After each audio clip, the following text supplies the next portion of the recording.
We are live on all over the place.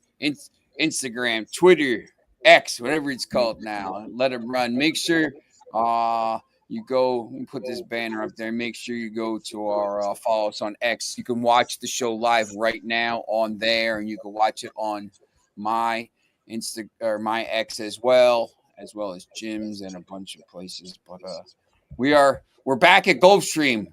Yes, where it's nice and warm too. Yeah. It's obviously it's a couple weeks, 3 weeks out from the Derby. So Exactly, yes, sir. 3 weeks. Yeah, it's an exciting time. Because I think for people that are watching the show now, obviously horse racing fans, but we do. The Derby, there's so much hype around the Derby, but remember the Derby is the first of really three, the crown jewel races. Triple crown races, yeah. And then then you got the rest of the summer. You got big races all basically through September, where there's a little lull in October until the Breeders' Cup. But so if you're a horse racing fan, this is a big time. But it's don't go fall asleep and just tune us out after after the Derby. After May 3rd here. Yeah, you look, there's a lot of stuff going on. So no, you're right, Sean. And again, it's the horses are lining up for the Derby. We know who's allegedly going to be in. There's 3 foreign horses that have a shot to get in, or they're actually in. The 19th and 20th horse. I think there's one horse that I think pulled out. So a lot's going to happen over the next 3 weeks as we get closer to the 3rd Saturday in May, Sean. And then when that happens, the field will be set. They probably do the Derby draw post position, which is obviously huge for any thoughts that you may have on a horse that you like. By then we'll know who the jockeys are as well. I think this year, last year they used to wait till Wednesday a couple of years ago when they did the post position draws down at Churchill. I think now they do it on a Monday, which is great because you get a little more time to look at it. So I think that's a real plus too today, Sean, for sure, bud.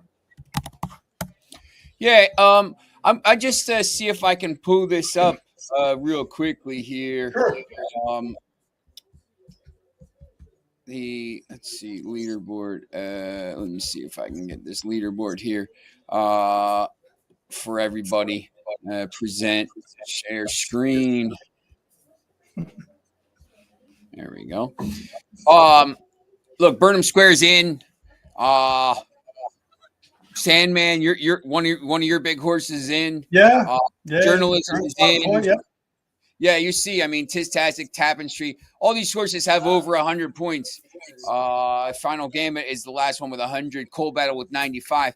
When you start getting down to 14th, 15th, 16th, 50 points, 50 points, 50 points, 50 points, 50 points. Madaket Road, 46. Built 45. Neo Equos on 40 here. Render Judgment 30. So, I mean, basically, down to Baiza, who's 23rd with 37.5. Do you think? I don't even know if they can do it, but is today the last day for points, or is there going to be points next week? Like, can New Echoes try to find some points next week? No, today is the last day. There's a race being run. Boy, I wish I had off the top of my head. There's only 20 points available. I don't even know who's in it. Most of the handicappers who are looking at that race were saying really it's a non-factor. I don't know if it's called the Lexington Stakes. 20 points available to the winner. I don't have that. I'll tip my tongue, obviously, because it wasn't that relevant to this situation. But there's going to be horses that are going to be taken out of the mix because either they're not sound or the trainer's not ready for them to go. Many horses have already arrived at Churchill. You see lots of videos of the horses getting off of their trailer, getting acclimated to Churchill Downs. And again, like we said, Churchill Downs is definitely a different kind of track. So one of the things, and we'll talk about this each Saturday as we continue to look at races, we'll talk about this in terms of which horses have run at Churchill Downs. I think that's a big factor. If they've run and they've run well there, that has an impact on which horses you're going to like. But again, time will tell. Day to day, week to week, as we get closer, we'll continue to find some insights into who is going to be looking at a big opportunity to make a big run. Again, post position is huge. Jockeys are going to be decided on who they're. Some jockeys have ridden, 2 or even 3 of the horses that are possibly going to be entered into the Derby, Sean. So, lots going to happen over the next couple of weeks, week to week, day to day. You're going to have your highlighters ready to go to make some notes, make some questions. I mean, again, Sandman, I like. East Avenue continues to be intriguing to me. I know everybody says he's a speed horse. He almost pulled it off in the Derby prep race that he lost to Burnham Square, who beat him by literally a head or less to win that race. So a lot to play out, a lot to figure out, Sean. But we'll get down to Gulfstream Park, our go-to place here, and talk about those races, Sean. Yeah. So first race here, race 6. Remember, follow us on X. It's at the bottom of the screen there. YouTube, Cabo Sports Network. First race, race 6. Back to the early races, early-ish. 3:30, race 6. On 1/16 miles on turf, maiden special weight, $55,000 race. It's an interesting group here, and it's pretty, as the notes say, a well-matched group. And looking at your, 3 horses that you kind of picked out to look at, all the odds are pretty close. I mean, the horses look pretty close. What are your thoughts on this race? Yeah, I agree. It is a high quality, high level maiden special weight 55K going a mile and 16th on turf. Got to have good breeding. Got to have good distance numbers in terms of your breeding. As we said on Thursday night, I really like the 2 Restless Dreamer. Paco Lopez is getting on this horse. Pretty consistent, probably the most consistent horse in terms of buyer speed figures. He's generally in the 70s, which would be good enough if he improves to give him a pretty good chance to win. I like the fact that, I don't think he'll get bet as much as the 1, who's another one of the horses I like, or the 7, Royalty Rate. Both of those horses are Chad Brown horses. So, Chad Brown's going to bring a lot of attention to any horse in his stable. The 1, Counterintelligence, ridden by one of the hotter jockeys down there at Gulfstream Park, Edwin Gonzalez. Been on this horse. Is going to be on it for the first time. He's getting blinkers on. 4-to-1's a pretty good price. He gets the rail, so he'll probably get a good sound-saving trip. The 7, Royalty Rate. That's Chad Brown's first-time starter out of a Medaglia d'Oro horse, a sire, El Prado from Ireland. He got some tremendous turf breeding and tremendous distance breeding. Mile and 16, very tough for a first-timer to win, but if any horse can do it, I think this horse could have been working out, really consistently, hasn't missed a beat on workouts. Edgar Zeiss is on, so you can put another plus next to that. But again, it's going to be a little bit tough to win first time out, a mile and 16. But again, I think that's going to bode well, I think, for Restless Dreamer, my number 1 pick with Paco Lopez on it, because that horse is trained by Kelly Breen. The 3-horse Brown Sugar, Joey Bravo is on that horse. Brad Cox's horse, he has some speed, very likely to be the front runner to get out in front of most of these horses. It's his 3rd race of his career. He's run 2 very good races. His first race was on dirt. Second race, he went on turf at a mile, stretching out a little bit here, out of a twirling candy sire. So it's a good race, Sean, like you said, but I'm still going to stick with the 2. I think his price is going to go up from 5 to 2 before the gates open. So I'll take that because I really like that horse a lot. Race 7 goes off at 4:02 Eastern Time, 6 furlongs dirt. We're getting into these there's a couple 6, 7.5 furlong races here. This is sprint dirt, claiming 12,500. All about speed, class drops, and sharp trainer angles is the note. and basically, you're getting some decent odds here, all over the place. Slew Diva 6-1, New Diamond 2-1, Grand Golden Rod 6-1. Every no scratches as of yet, and Oh, no, there are no scratches in the first race, and no scratches in this yeah, race yet either, Sean. Yep. yeah. And, So I and mean, you got some decent. I mean, look, Phil, I mean, when you look at the odds in this, outside of New Diamond, who's set, 2-1. I mean, 7-2, 5-1, 6-1, 8-1, 6-1, 10-1. I mean, there's an opportunity here. I think, if one of these horses, outside of New Diamond, finishes first, this exact is probably going to pay a couple bucks. yeah, you should look to mix some horses in. Um, as we talked about Thursday night on our one horse wonder, the one horse wonder horse is the number 2 Slew Diva, being ridden by Zayas, trained by Ronald Coy. Again, not a big time name trainer down there with people like Safi Joseph, etc. Martin Drexler, those kind of names that get attention. Morning line 6-1, number 1 prime power, which I respect tremendously out of Brisnet's information. Last time out, he cut some serious fractions at 6 furlongs at Gulfstream Park, which is where he's only raced. He likes Gulfstream Park. He's been getting ready for this race. He's the lone speed, in my opinion, of the race. I look at the race. I'm not sure who else is going to keep up with him, really. If he gets a clean break, which he's very likely to get, I mean, this is the first time that he's racing, Sean, at this level of claiming 12.5. He's been in some higher level races after he broke his maiden as a maiden 17.5. He went into a couple 17.5 optional claiming races, so he's dropping down in class. Getting a switch to Zayas, which is big. The best jockey in the colony is getting on a horse that's 6-1. I'm taking that. Again, there are some other good horses there. Number 7, as you mentioned, New Diamond. That horse is going to get a lot of play. Victor Barboza, as we mentioned, one of the better name trainers down there, 32%. When he drops a horse in class, down 2 classes, he hits a 43%. Small sample, 7, but still something to pay attention to.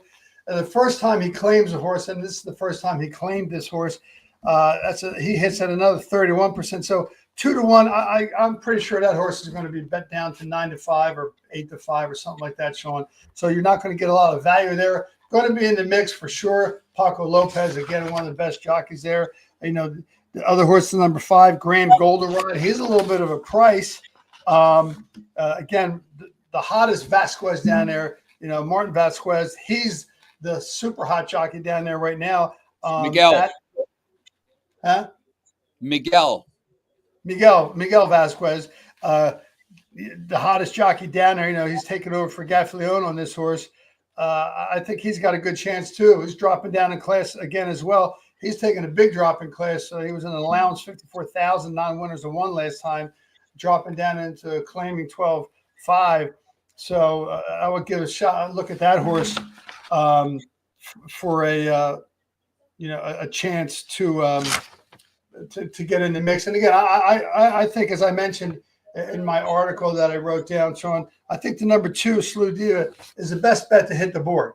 I mean, I think he's going to win. He's got a really good chance to come second. I'd be shocked if he came anywhere out of third, out of show. So that's how I look at that race, Sean. It's interesting, and you say expect a big late move from that Grand Goldenrod. So, if that golden, if the 7 is bet down and the Slew Diva and Grand Goldenrod maybe see their odds go up 7-8-1, and then you could get a 2-5 exacta there. That's going to pay, a pretty decent price for an exacta. So, that could. No, I agree. I think obviously looking at race at post time, you'll be able to see how the odds change. We like to play pick 5s. So once the race goes off, you only have the first leg of the pick 5 to look at how the odds are going to change. But as far as a single race, looking at that race, I'd be interested to see how the number 2 Slew Diva's odds change. And I hope that horse goes up to 7-8-1, Sean, because that'll be a great horse to mix into all your exactas and win place bets too, Sean, for sure. Race 8, 434, 7.5 furlongs on turf, optional claiming, 62,000. First couple scratches we have here. The 2 is out, and the 8 is out. Yep. So look, talk about competitive racing. Hey, I know the last few weeks we've been talking so much about these the Derby races, but I mean, you look here, and this is the third race, and the value and the how competitive these races are going to be, and the odds you're going to get for some of these races on a Saturday at Gulfstream is very good. I mean, just talk about the odds here, because I see a lot of 6-1s and 9-2s and 7-2s and 4-1s here. Oh yeah, this late pick 5 and this being the third leg of the late pick 5.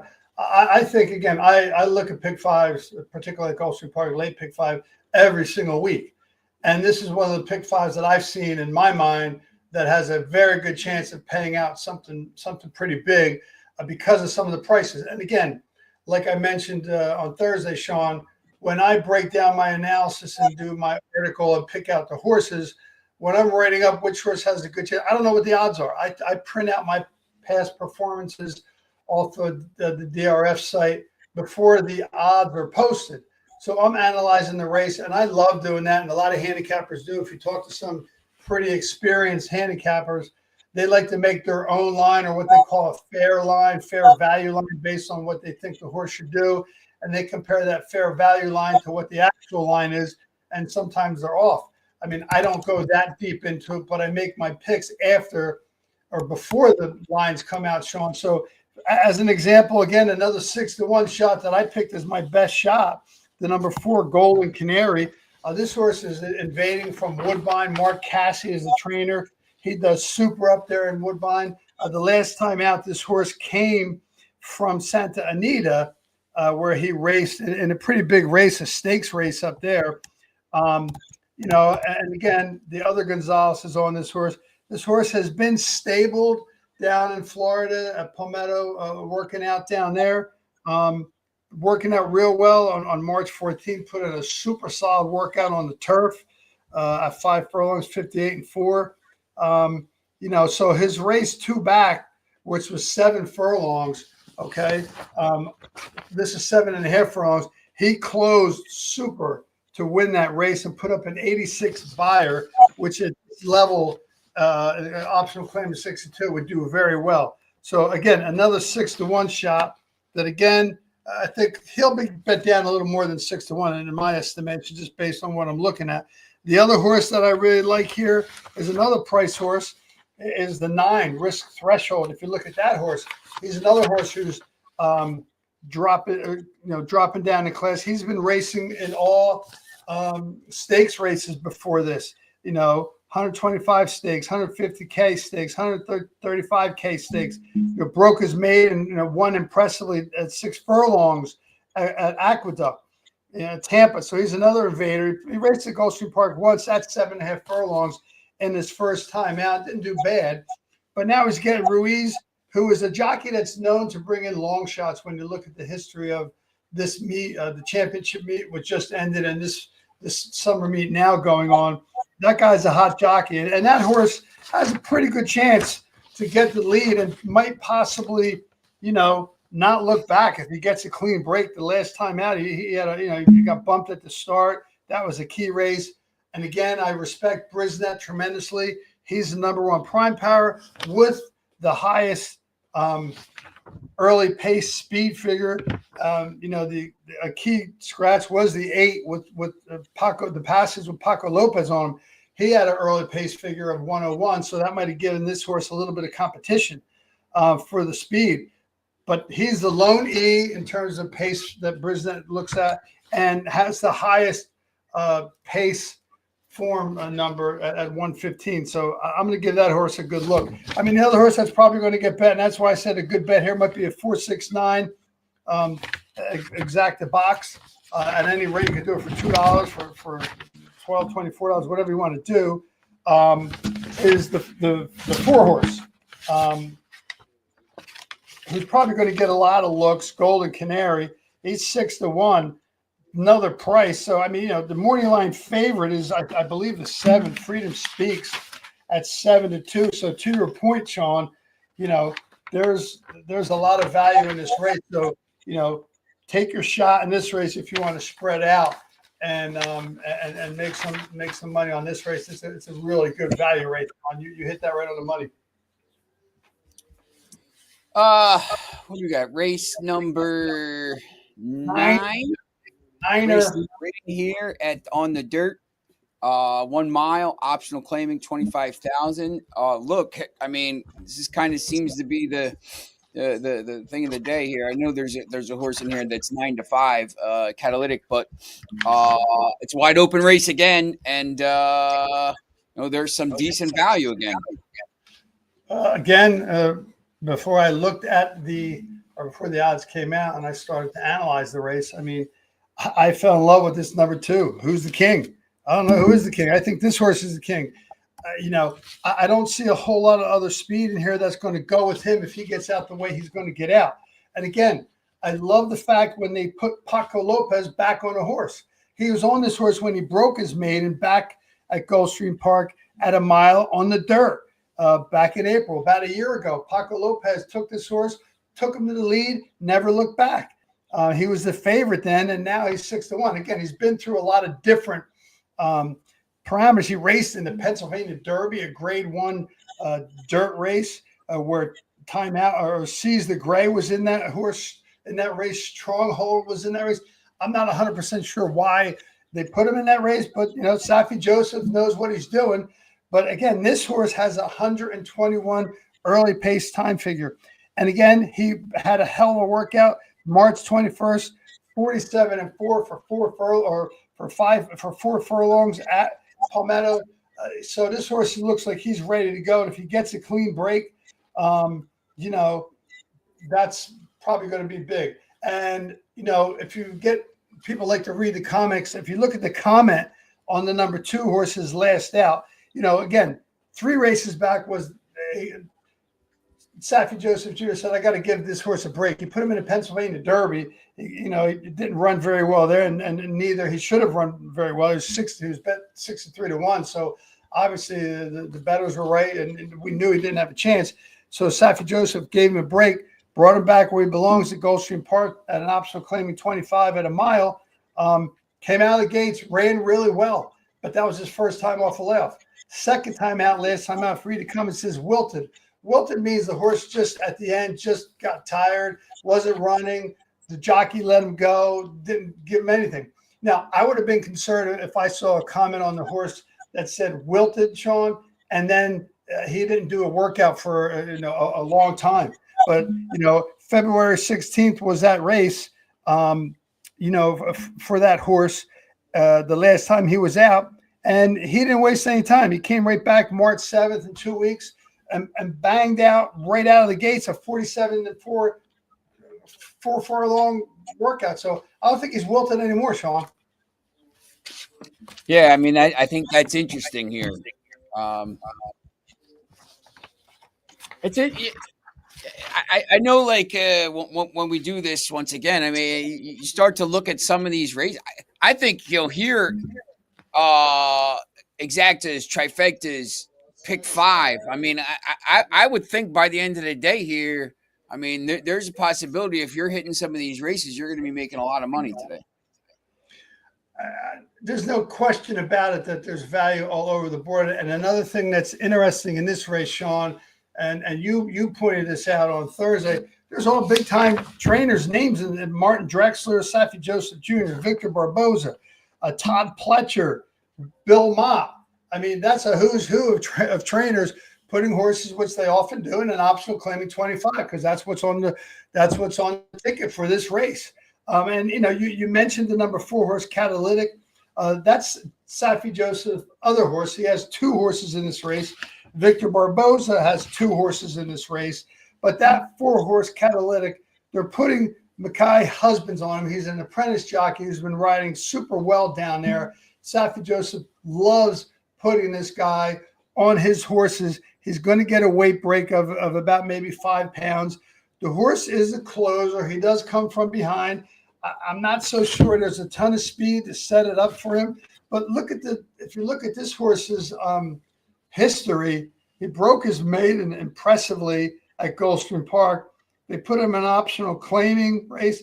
They put him in the Florida Derby, Sean, in the Grade 1 Derby. He came in second.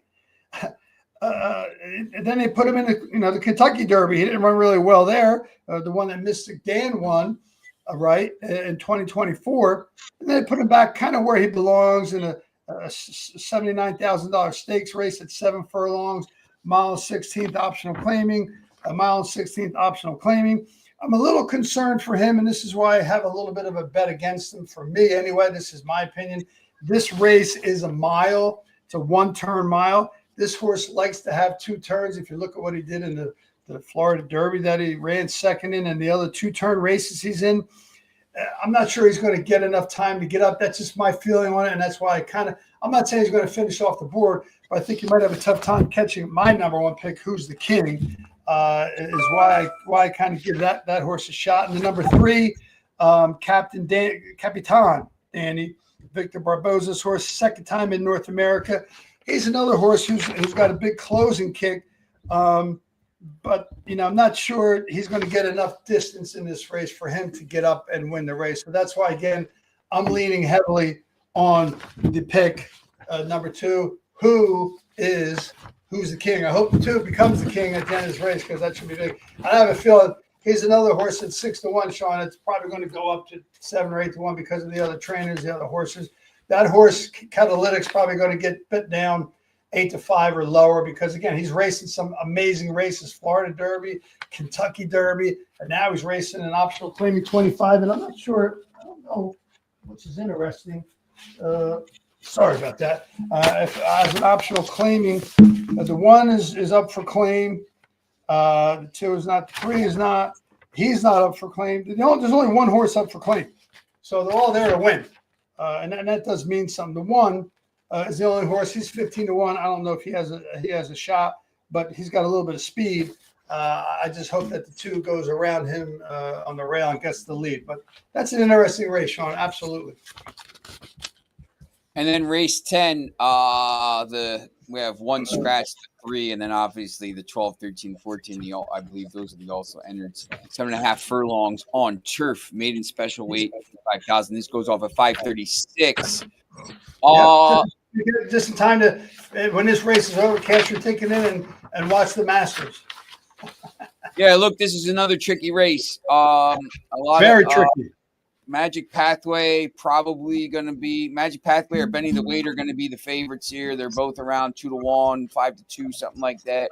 Could be bet down, but there is some other talent in the race. Ski Bum at 4-1. Insubordination, the Irish horse 7-2 with Zayas on him. What do you think? And Forever Now with Vasquez on him. Where are you going here? Well, I put in our article, and when we talked about this on Thursday night, Sean, I put this is probably the most likely race in my assessment in the sequence to have a favorite win, or a close to a favorite in terms of the price you're going to get. What's interesting to note is the 11 horse Ski Bum got in. He's a speed horse. He ran 1 time at 5 furlongs. He's stretching out now. And his morning line is 4-1, and he's got an outside post. He's in the 10 post because of the scratch of the 3. He's not really in the 11. There's not a lot. The 1 has some speed. The 4 has some speed. I really like the 6. That's the horse that we landed on when we talked about our 1-horse wonders. Magic Pathway, again, hot jockey Paco Lopez. Michael Trombetta, again, more of a name that might work a little bit more in Tampa or even up north. But he's putting Paco Lopez on this horse. Paco probably had a lots of choices for which horse he wanted to get in this race, and he landed on this horse.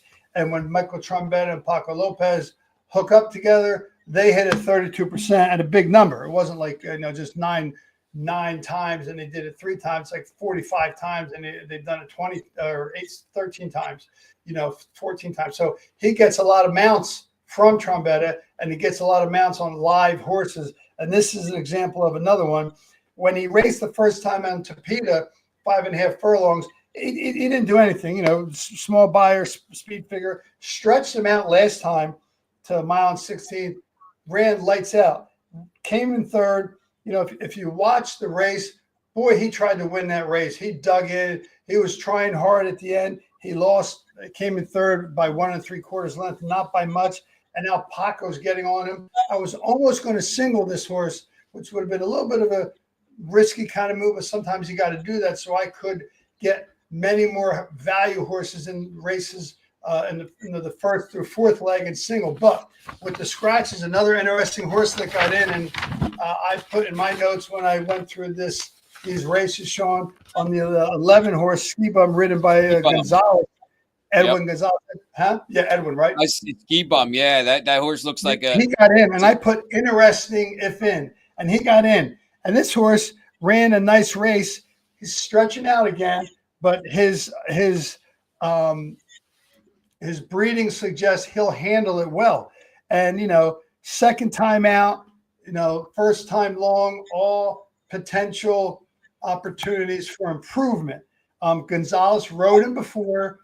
So he knows this horse. Again, a little bit of a ground losing post from post 10, but not terrible.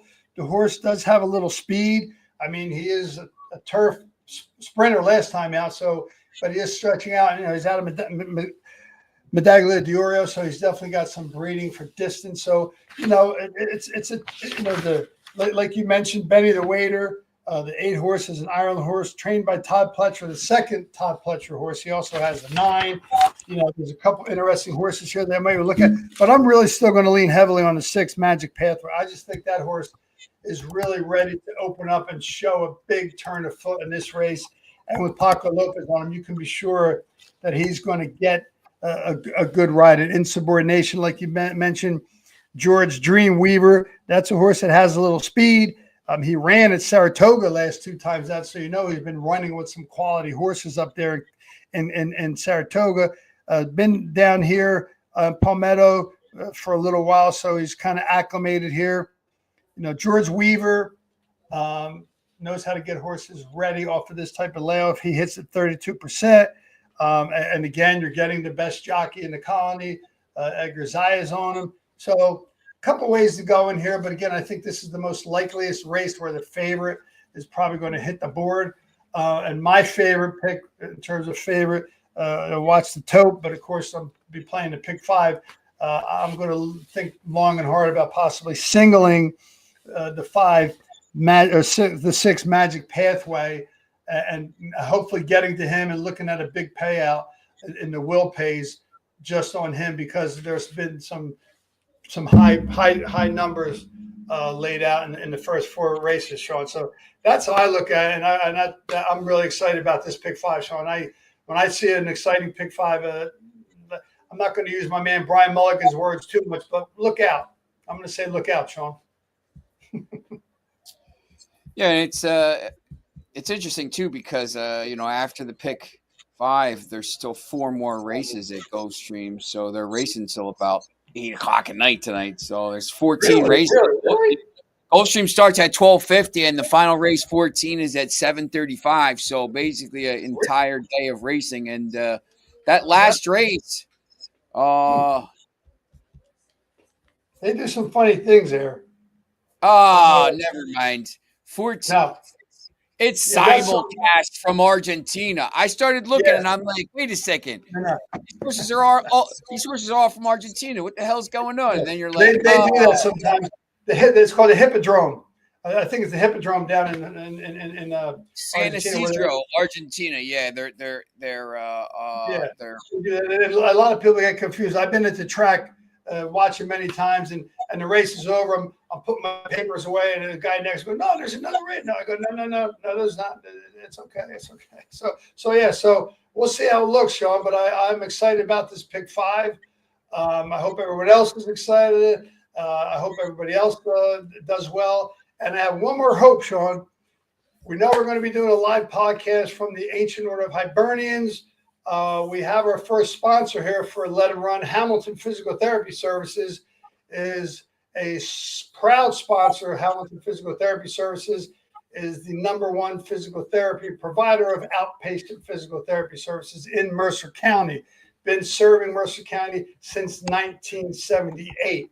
But we're also going to have our live podcast from the Kentucky, or sorry, I wish from the Kentucky Derby, on the Kentucky Derby at the Ancient Order of Hibernians on May 3rd. But if anybody in the universe, thank you very much, Sean. If anybody in the universe has any way of getting a hold of Brian Mulligan, Sean, I know maybe Jim Williams has some connections, man. I would love, and he probably would love, because he retired from writing his articles for the DRF. He used to write closer looks. I got my style of my writing. I mean, they're kind of like closer looks when we write about a horse. I got my style because he always added a little wit, a little humor. And when he saw a horse he really liked, he threw in the lookout bet. And if he said lookout, then you better pay attention. So if there's anybody out there who could get a hold of Mr. Brian Mulligan and have him reach out to us, Sean, that would be so huge. Yeah, that would be awesome if we could get that done. And we got like 3 weeks. So 3 weeks till the we're talking about it. Yeah. And make sure you're still watching and Thursday nights and One Horse Wonders and every Saturday at 12:30. It was a little late because I was icing my broken toe and physical therapy services. Look at that, Sean. Perfect. What's that? You got a broken toe. Who's one of our sponsors? Hamilton Physical Therapy Services. Therapy, that's right. Yep. Ironic. Sorry about your toe, though. Sorry about it. Yeah, it happens when you're playing, coaching soccer and playing all the time. So you get stepped on sometimes. All right. Well, thanks for everybody watching. A lot of viewers again. A lot of viewers on X, on Jim's Twitter, obviously mine as well. And let them run and just keep tuning in. And we will be back. Our patented good luck. That's correct. Everybody, let's get some winning tickets today. And we will see you again on Thursday. Good luck. Good luck.